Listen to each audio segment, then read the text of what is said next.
శ్రీమాత్రే నమః. ప్రత్యక్ష దైవమైన ఆ సూర్యనారాయణమూర్తి తన గమనాన్ని దక్షిణం వైపు నుండి ఉత్తరం వైపుకు మరల్చుకునే తిథిని ఉత్తరాయణ పుణ్యకాలాన్నే రథసప్తమిగా మనం భావిస్తున్నాము. మాఘమాసంలో వచ్చే సప్తమి రోజున ఈ రథసప్తమిని జరుపుకోవడం జరుగుతుంది. మనకు ప్రత్యక్ష దైవమైన ఆ సూర్యనారాయణని పూజించుకున్న ఈ పర్వదినాన్ని రథసప్తమి ఉత్తరాయణ పుణ్యకాలంగా భావించి మనం జరుపుకుంటాము. ప్రత్యేకించి ఈ పూజను ఎండబడే ప్రదేశంలో తులసి కోట పక్కన చేయమని పెద్దలు చెప్తారు. అట్లా వీలుగాని పక్షంలో కనీసం ఆగ్నేయ మూల మన పొయ్యి పెట్టుకునే విభాగానికి పక్కన చేయవచ్చని రెండవ పక్షంగా చెప్తారు. నేనైతే ఆగ్నేయ మూల స్టవ్ పక్కనే చేసుకున్నాను. పూజ చేసుకోవాల్సిన ప్రదేశాన్ని శుభ్రంగా తుడుచుకొని పసుపుతో గంధంతో అలికి అక్కడ అక్షతలు సూర్యనారాయణ స్వామి రథాన్ని అంత ముగ్గుగా వేసుకొని అక్కడ పీటనుంచి పీట పైన స్వామివారిని అలంకరించుకోవడం జరిగింది. స్వామి పటాన్ని శుభ్రం చేసుకొని స్వామిని పసుపు కుంకుమ గంధాలతో అలంకరించుకొని పీట పైన 7 జిల్లెడాకులు పరిచి జిల్లెడాకుల పైన కూడా పసుపు గంధము కుంకుమతో అలంకరించి స్వామివారిని నిలపడం జరిగింది. తర్వాత తర్పణం కోసము ఒక రాగి చెంబులో శుద్ధమైన నీరు తీసుకొని అందులో కొద్దిగా పసుపు, ఎర్రని కుంకుమ, ఎర్రని అక్షతలు, పచ్చకర్పూరము వేసి సిద్ధం చేసుకున్నాను. తర్పణానికి ఒక ఎర్రని పుష్పాన్ని కూడా ఉంచి తర్పణం ఇవ్వడం జరిగింది. తర్వాత ఇంట్లో పూసిన గన్నేరు పువ్వులను మరువము తెచ్చి మాలగా కట్టి స్వామికి అలంకారం చేయడం జరిగింది. స్వామికి నైవేద్యం సమర్పించడానికి నాకు చిక్కుడాకులు దొరకలేదు.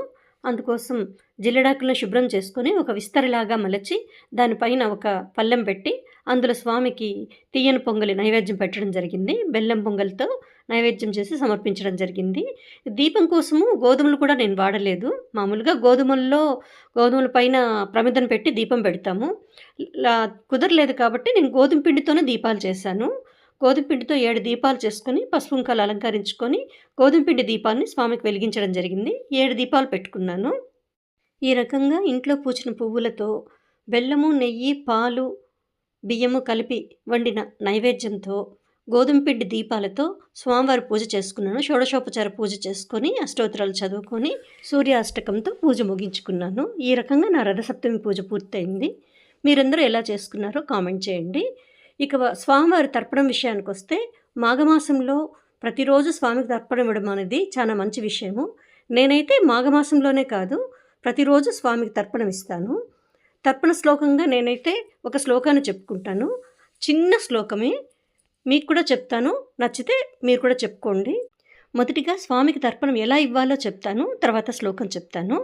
తర్పణం ఇచ్చే విధానము మీరు వీడియోలో చూసినట్టుగా ఒక రాగి చెంబులోనికి శుద్ధమైన నీరు తీసుకొని చిటికెడు పసుపు, ఒక 2 చిటికెళ్ళు కుంకుమ, ఎర్రని అక్షతలు, గంధము, ఇవన్నీ మనము ఒక ఎర్రని పుష్పము సమర్పించి ఆ చెంబును తీసుకెళ్ళి ఎండపడుతున్న ప్రదేశంలో తూర్పు ముఖంగా నిలబడి సూర్యుని యొక్క లేలేత కిరణాలు మన మీద పడేలాగా చూసుకుంటూ అప్పుడు తర్పణం ఇవ్వాలి.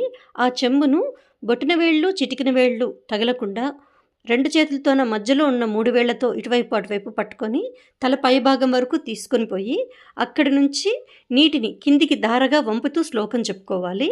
ఆ ధారగా వంపుతున్న ఆ ఎర్రని నీరు మన నుదురు మీద నుండి, అంటే మన ముఖం మనకు ఒక 2 జానల ముందు నుంచి మన కిందికి పడాలి. అంటే ఆ ఎర్రని నీటి మీద సూర్యకిరణాలు ప్రవహించి మనలోనికి చేరుతాయన్నమాట. దీనివల్ల షట్చక్రాలు యాక్టివేట్ అవుతాయని పెద్దలు చెప్తారు. ఈ కారణానికి సూర్యునికి తర్పణం ఇవ్వమని చెప్తారు. ఇప్పుడు నేను చెప్పుకునే శ్లోకం చెప్తాను.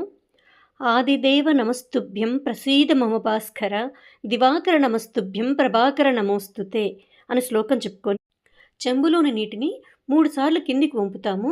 ఆ కిందికి వంపేటప్పుడు కూడా మొదటిసారి వంపినప్పుడు హ్రాం సూర్యాయ నమః, రెండవసారి హ్రీం సూర్యాయ నమః, మూడవసారి హ్రూం సూర్యాయ నమః అని చెప్పుకుంటూ నీటిని కిందికి వదలాలి.